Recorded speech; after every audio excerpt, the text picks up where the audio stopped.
Greetings and welcome. This is Paul the Poke from PaulthePoke.com, and welcome to This Week in Prophecy. Also, would going to be spreading this program out to a couple of other websites for those of you who've been following along at valortube.com. Also, we'll be joining survivemax.com. Some of you folks picked me up at Trey Smith's God in a Nutshell Facebook page, and some of you guys picked me up at YouTube. So about 4 or 5 different ways to catch me. All of these sites, all of these different places that the show goes on, you can see a variety of different content at each one of those places. So welcome you to check out every single one of them. So we're at This Week in Prophecy. We've got the Gaza Strip, Israel's 75th anniversary, Magog's gang, and the Pacific Theater. And we're going to start out in the Gaza Strip. So look at Scripture first. Zephaniah 2, verses 4 and 5. For Gaza shall be deserted, and Ashkelon shall become a desolation. Ashdod's people shall be driven out at noon, and Ekron shall be uprooted. Woe to you, inhabitants of the seacoast, you nation of the Cherethites. The word of the Lord is against you, O Canaan, land of the Philistines, and I will destroy you until no one is left. So we're going to take a look at that, and this also kind of parallels going back to Jeremiah 47, verses 1 and 7. And I know some people would say, well, this has already happened in the past, and that's clear that it has. This is the word of the Lord that came to Jeremiah the prophet about the Philistines before Pharaoh struck down Gaza. This is what the Lord says. Pretty much it's like a wall of waters. It sounds like a tsunami type event or a storm type of event from the north that caused some extensive flooding up and down the east coast of the Mediterranean. And I guess my point would be, a lot of times prophecy has a dual pattern, or it's a pattern of history. And I would say that there is a pretty good likelihood the same thing's going to happen in the end time scenario. Gaza will be abandoned because that's going to be Israel's. They're going to get it back. And maybe the seacoast will become a land of pastures and wells for shepherds and folds of sheep. The coast will belong to the remnant of the house of Judah. That's not the case right now. It will be. They will find pasture. They will lie down in the evening among the houses of Ashkelon. And Ashkelon's still a city. It's down there in the south, right off the Gaza Strip. For the Lord their God will attend to them and restore their captives. Now, that has yet to fully happen because Gaza right now is occupied by the Palestinians, and they're wanting to make that a state along with the West Bank. So that piece of this has yet to be fulfilled. And when it says Gaza will be abandoned and they'll be driven out at noon, gives you a specific time. Something's going to happen at noon. I suspect it will. But anyway, we'll move forward. And as usual, we got some rocket exchange between the Palestinians and the Israelis, and it's all about perspective. Now, the events we're gonna kind of hit the nuts and bolts of this, but the events. Going to look at this from two perspectives. From Middle East Eye, the Arab perspective, and then the Times of Israel from a Jewish perspective, left-leaning Jewish perspective. But nonetheless, you can see how these things are crafted for different audiences. The events appear to be initiated by the death of a Palestinian Islamic Jihad's Khader Adnan. Okay. Now, he was on hunger strike for 86 days. He was arrested in Israel on terrorism charges. Mind you, he does have a history, past tense, had a history of terrorism and had been arrested multiple times by the Israelis. When he died from his hunger strike, and it was announced, 4 rockets were launched from Gaza. Israel responded, and then the rocket volleys started. And as of this post, we got a firm ceasefire in place now for almost a day. Let's take a look at this. We're going to look at this from the Arab perspective. We're going to see what they mention first, how they present it. cross-border exchange of fire follows death of 45-year-old prisoner. He's a prisoner, and he was. Khader Adnan in Israeli police custody. Fighters fired rockets towards Israel Tuesday, while Israel conducted airstrikes. It makes it sound like it's going on at the same time. Well, eventually it was. And he'd been detained there for 3 months. Yeah. Didn't say he was on a hunger strike just yet. And then you finally get to the nuts and bolts of it. The Israeli military first responded to the rocket strikes with tank fire. And then they started doing airstrikes. Cetero took the brunt of it. There were some rockets that did reach downtown Cetero and were hit. No casualties reported. Violence escalated a little bit. Now, they mentioned this. Israeli military launched airstrikes on Lebanon and the Gaza Strip after rockets were fired from Lebanon's south in response to raids on the Al-Aqsa Mosque in occupied East Jerusalem. Well, they conveniently omit that a bunch of, I'll just call them rebel rousers, locked themselves up in the mosque. And then the EU gives a bunch of diplomat political speak. Sorry, checkmate. Not saying you're that way, but just a bunch of mumbo jumbo. Palestinian activist Khader Adnan had been arrested more than 10 times in his life, spending a total of 8 years behind bars, according to the Palestinian prisoner monitoring group. So we finally get to the nuts and bolts of that, and that's how they end the story. Let's go to Jerusalem. Let's see how they present it. Israel Gaza terror groups agree to ceasefire after rockets IDF responses. Two sides are on a truce, so they're going to start with the truce first, and then they mention up front, hey, this guy was on a hunger strike. Allegedly, the agreement was mediated by officials from Egypt, Qatar, and the United Nations, according to Reuters. Checkmates brought this to my attention. Keep your eyes on Qatar. They're in the middle of all this stuff. Anything going on in the Middle East, they got their finger in the middle of it, kind of brokering something. Whether it's a gas deal or providing finances for certain things, or, take your pick. But Qatar shows up frequently. They got a lot of money over there. Massive natural gas amounts off that little peninsula. It's crazy. Ceasefire was announced around 24 hours after the Israeli prison service announced the death of Palestinian Islamic Jihads. So they label him, hey, he's a terrorist from Islamic Jihad. 86-day hunger strike. Waiting trial. Then they get into the history of, okay, death pronounced, 4 rockets fired, IDF tank struck Hamas, and then they start shooting rockets at each other. Even get into a specific story. Had some people with some shrapnel wounds. Seriously wounding. 25-year-old foreign national. Now, of course, the IDF did put some things up, and you can watch some targeted munitions, laser-guided munitions hitting their targets.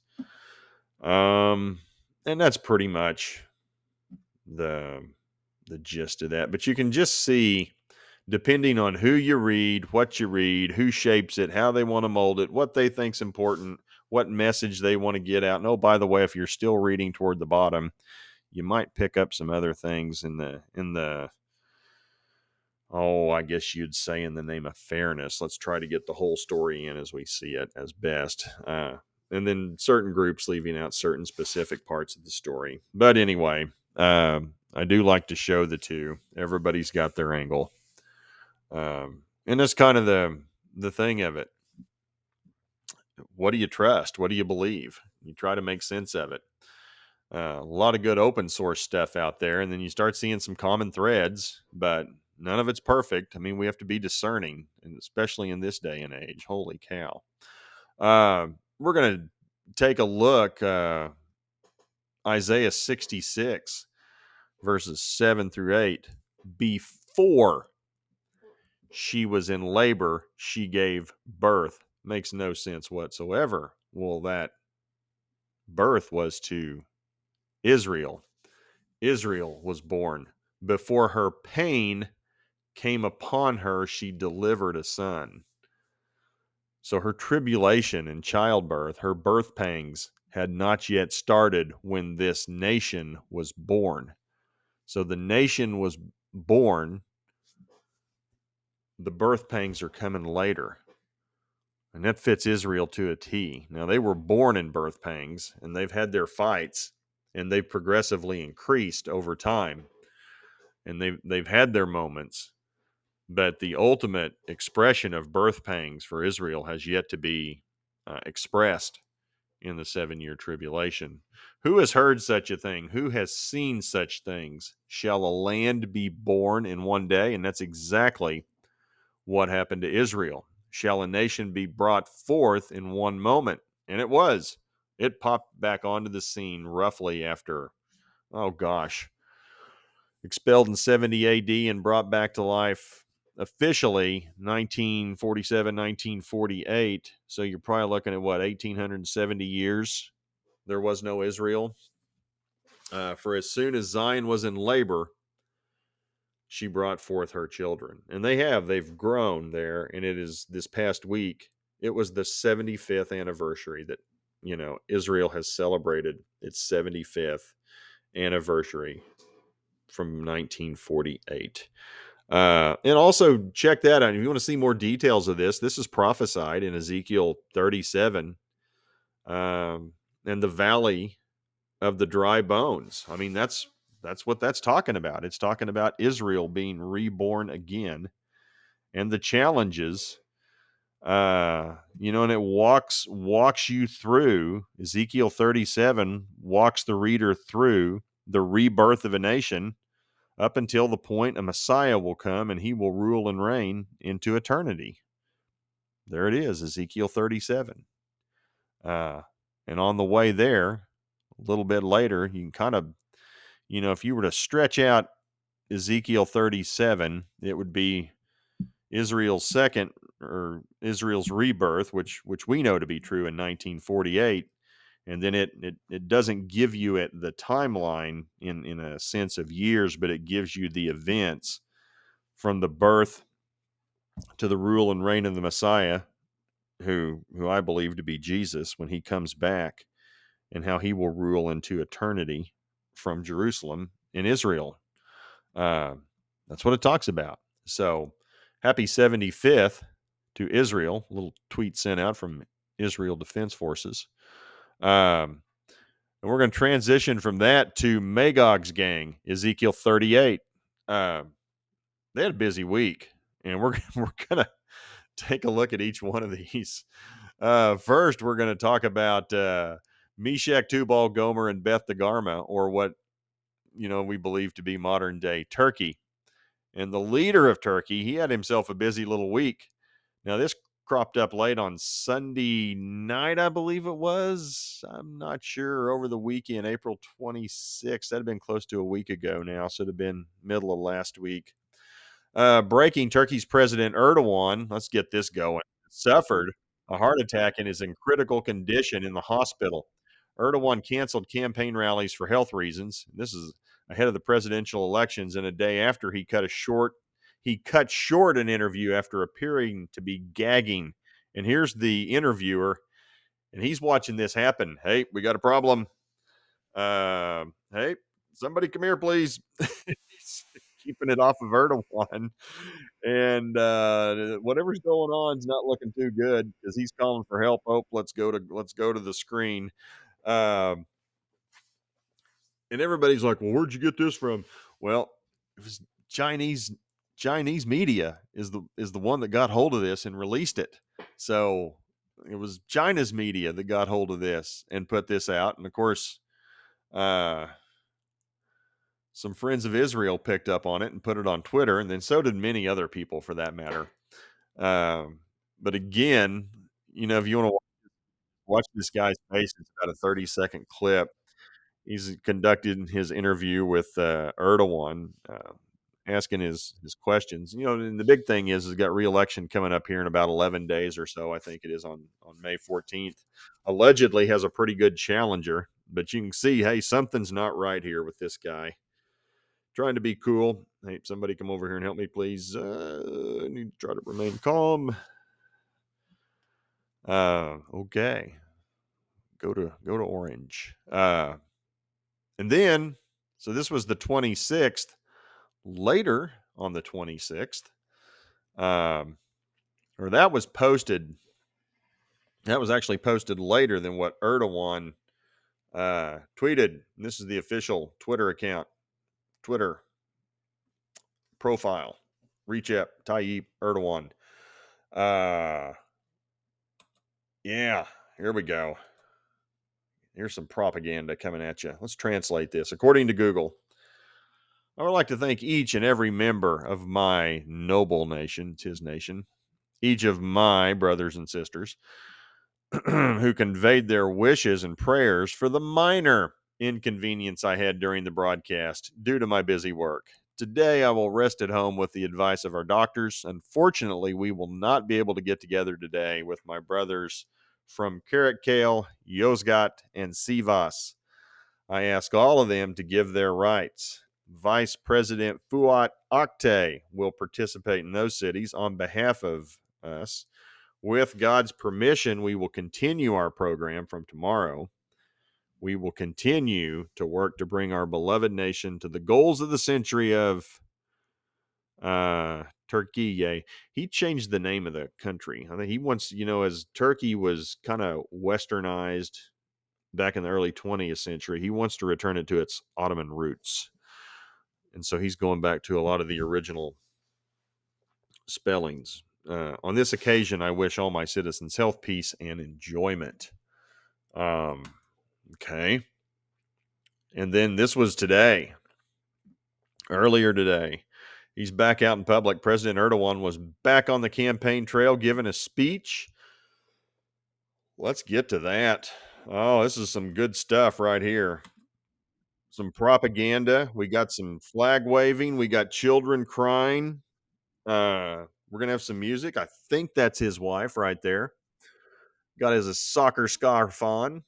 Going to tap his heart a few times, let everybody know it's okay. Thank you very much. He did that a lot during the course of this. I just happened to be watching this, and I apologize that I got there we go. We got crying children. There he is. It's Erdogan. Um, the passion. Um, but I got sucked into watching this. I couldn't help it. I mean, some of it's just this is what appeals to people apparently in Turkey. This is good campaigning.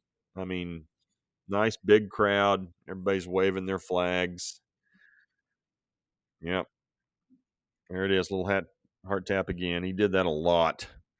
Um, Now I don't. Nobody's going to watch as much of this as I did. I get that. But if you do want some entertainment, I do highly recommend. Uh, that was around minute 58. Yeah, hang on. He goes to singing in here somewhere. I think it's around 50. Well, they locked in on this little girl the whole time. She stood there and screamed for close to an hour and cried or whatever. I think it's here at about 58:30 is when they break out in song and he starts singing. Uh, Not a candidate for American Idol or Turkey Idol or whatever they want to call it over there. Dude had some real problems trying to carry a note. Yeah, here it is. Right there is where he goes to singing. You guys want to hear Erdogan sing? He's holding his wife's hand and he's up there singing. We get through the singing. It doesn't last very long, thankfully. And then he goes to pointing fingers, directs some traffic. We're going to get everybody here together. There we go. Yep. Hey, you need to go there. Thank you. Well, he's already held hands with everybody. Now we're just shaking hands anyway. Whole thing was, choreographed, of course, but he's back on the campaign trail. So for those of you who want to watch that, click on this. How they present Turkey. That's a beautiful country, by the way. Absolutely gorgeous. geographically. And from there, we're going to go to Persia or modern day Iran. This came out the 26th. I need to look what day the 26th was. That would have been um, last Wednesday. Man, a lot happened last Wednesday. Uh, Ayatollah Abbas Ali Soleimani, a one-time member of Iran's Assembly of Experts, has been assassinated. Comes after a series of attacks targeting clerics. Soleimani is Khamenei's former representative in the Kashan and notably Sistan and Balochstan, the scene of many protests. And so this is the guy that was assassinated. And I mean, there they are taking him out. So we had that happen. A cleric, significant cleric, assassinated. No word as to who was behind it. And from that, Iranian President Ebrahim Raisi flew to Damascus to meet Syrian President Bashar Assad. Now, the thing that I took away from this, and there's not a whole lot to this story. The links provided for those of you who want to read it. And this is from the Times of Israel in italics. Syria was widely shunned by Arab governments over Assad's brutal crackdown on protesters, and the breakdown in relations culminated with Syria being ousted from the Arab League in 2011. Of course, the Arab Spring started, I think it was 2010. Conflict has since killed nearly 500,000 people and displaced half of Syria's pre-war population of 23 million. So that's like, gosh, 11.5 million people have been displaced from this Syrian civil war. And this is what I love. This is a photo that's up on the on the Facebook page. That's who gets the credit. Syrian presidency Facebook page. There we go. That's how we get news out in today's world. Want to make news? Put it on your Facebook page.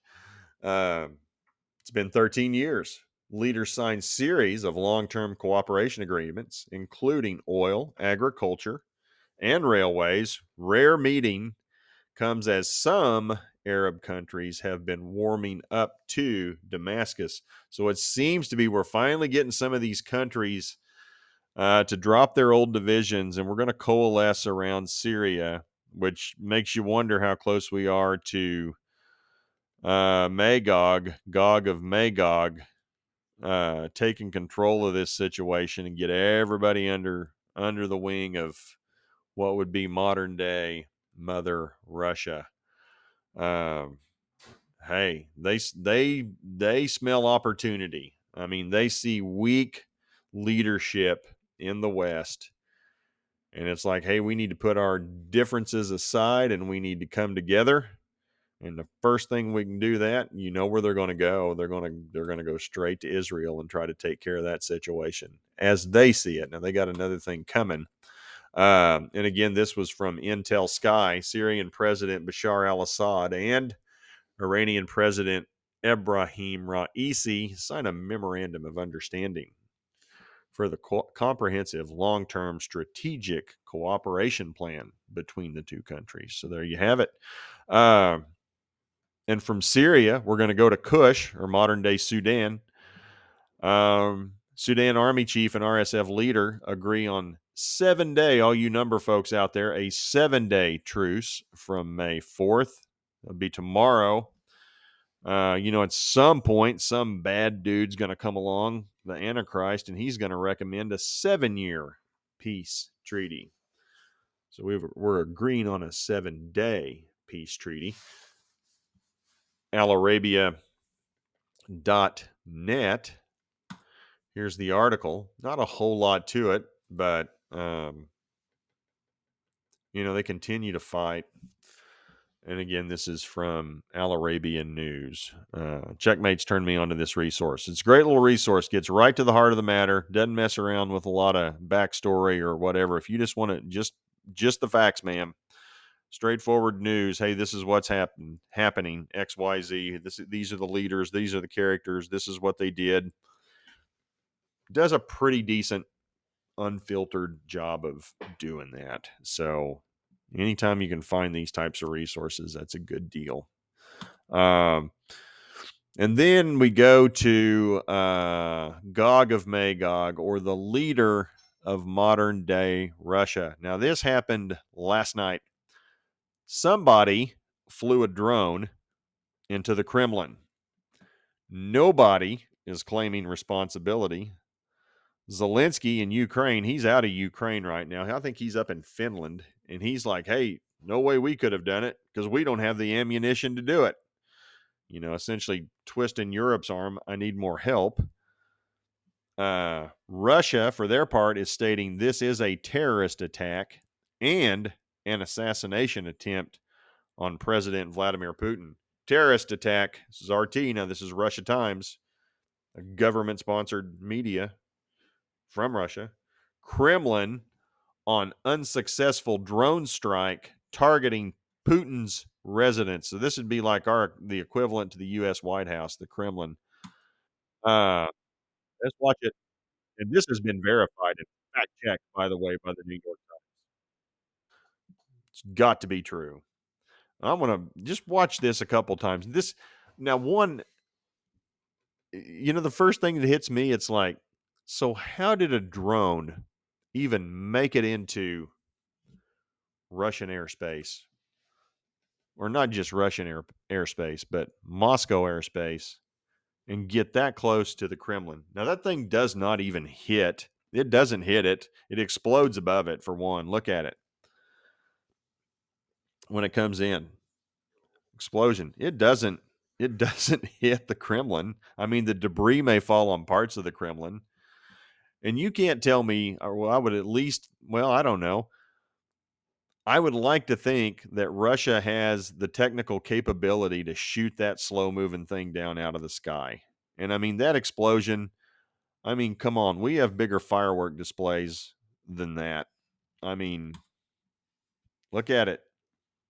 I mean, we got fireworks that would cover that building on 4th of July displays. That's and we're going to call that a terrorist attack and an assassination attempt. Really? Is that what we're calling that? Anyway, just a bald guy's take on that. And I wasn't the only one. Some are suggesting a false flag operation by the Russians. This is Anton Gerashenko. For those of you not familiar with Anton, he is a Ukrainian patriot, advisor to the Minister of Internal Affairs of Ukraine, founder of the Institute of the Future, official enemy of Russian propaganda. And he's got some good points even further than that. I happen to see these two dudes crawling up this as well. But look how slow that drone is moving in there. And what are they doing? And they don't seem too fazed by it. Well, he ducked down a little bit. The front one did. I'd like to know. Looks like one is this bottom one. Is that a gun? I don't know. Looks like he might have a gun. Maybe, I don't know. No. I mean, come on. This is that wasn't gonna hurt anybody. Anyhow, make what you want of it.